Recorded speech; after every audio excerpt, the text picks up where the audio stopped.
Subscribe to Kumari Kathalu. Siripuram అనే గ్రామంలో కుమారి మరియు ఆమె భర్త శేఖర్ నివసించేవారు. కుమారి చాలా తెలివైనది మరియు కష్టపడి పనిచేసే మహిళ. కానీ ఆమె భర్త శేఖర్ మాత్రం చాలా సోమరిపోతు. ఏ పని చేయాలనుకున్నా ఆసక్తి చూపించేవాడు కాదు. ఆ సంవత్సరం గ్రామంలో చలి చాలా తీవ్రంగా ఉంది. కొద్ది రోజుల క్రితమే గ్రామంలోని అందరూ తమ వరి పంటను కోసేశారు. ఇప్పుడు అందరూ తమ ఇళ్లల్లో విశ్రాంతి తీసుకుంటూ చలికాలాన్ని ఆనందంగా గడుపుతున్నారు. కానీ శేఖర్ కుటుంబానికి వరి పంట కోతలో పెద్దగా లాభం రాలేదు. అది కూడా శేఖర్ బద్ధకం, సోమరితనం వల్లే. ఒకరోజు కుమారి తన భర్త శేఖర్తో ఇలా అంటుంది. ఏమండి, ఈ ఏడాది మనకు నష్టం వచ్చింది. మన అప్పులు తీర్చడానికి, ఇంటి ఖర్చులు నడిపించడానికి సరిపడా డబ్బులు లేవు. చూడు కుమారి, నష్టం వస్తే ఏంటి? మన ఇంట్లో కొన్ని బియ్యం ఉన్నాయి కదా, వాటితో ఏదోలా గడిపేద్దాంలే. అప్పుల విషయానికొస్తే నువ్వు ఏ మాత్రం ఆందోళన పడకు. పాత అప్పు తీర్చడానికి నేను ఇంకో కొత్త అప్పు తీసుకుంటానులే. వడ్డీకి అప్పులు ఇచ్చేవాళ్ళు కరువా ఏంటి అని అంటాడు. అప్పుడు కుమారి,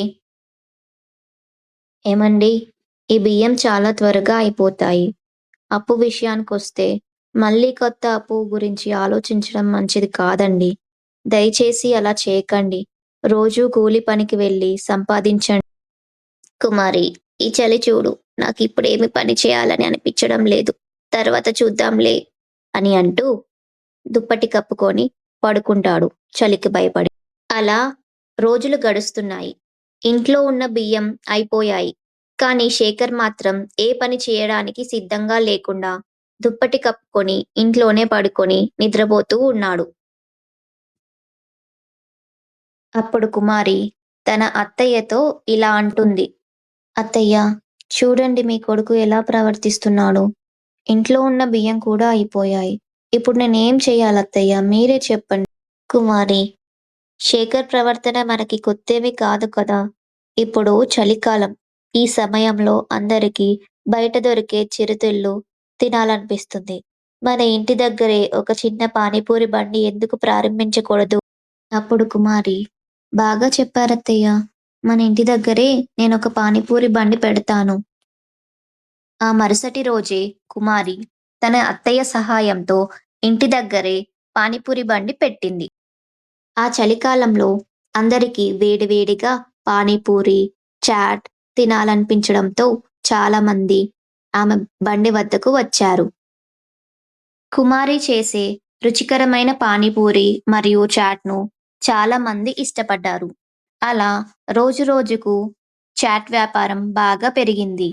ఆమెకు మంచి లాభాలు రావడం మొదలయ్యాయి. కానీ అంతలోనే ఒకరోజు ఒక దొంగ కుమారి పానీపూరి బండిని గమనించాడు.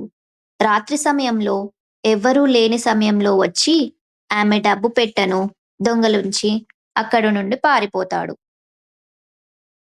మరుసటి రోజు కుమారి బాధపడుతూ తన అత్తగారితో, అత్తయ్య, నేను ఎంత కష్టపడి పనిచేశానో ఇప్పుడు నా దగ్గర ఏమీ మిగల్లేదత్తయ్య. ఇప్పుడు నేనేం చేయాలో చెప్పండి. మీరే చెప్పండి అంటూ చాలా బాధగా ఏడుస్తూ ఉంటుంది. తన భార్య అలా బాధపడడం చూసి శేఖర్‌కి తన మీద సిగ్గేసింది. నా నిర్లక్ష్యం వల్ల, నా సోమరితనం వల్ల నా భార్య మరియు అమ్మ ఇంత ఇబ్బంది పడుతున్నారు అని. కుమారి, బాధపడకు. నాకు బుద్ధి వచ్చింది. ఇక నుండి నేను కష్టపడతాను. మనం తదుపరి పంట ప్రారంభించే వరకు నేను రోజు కూలి పని చేసి కష్టపడతాను అని శేఖర్ కుమారితో అంటాడు. అప్పటి నుండి శేఖర్ తన పని ప్రారంభించాడు. రోజూ రైసు మిల్లులో బియ్యం బస్తాలు మోయడానికి వెళ్ళేవాడు. అలా రోజులు గడుస్తున్నాయి. కుమారి కూడా ఇంటి దగ్గర తన పానీపూరి బండి వ్యాపారం కొనసాగించింది. ఇలా ఇద్దరూ కలిసి కష్టపడి పనిచేశారు. అప్పులు తీర్చారు. ఇప్పుడు వారి జీవనాధారానికి సరిపడా డబ్బులు కూడా ఉన్నాయి. కథ యొక్క నీతి: ఇంట్లో ఒకరికొకరు సహకరిస్తూ కలిసి కృషి చేస్తే ఏ సమస్యకైనా పరిష్కారం కనుగొనవచ్చు.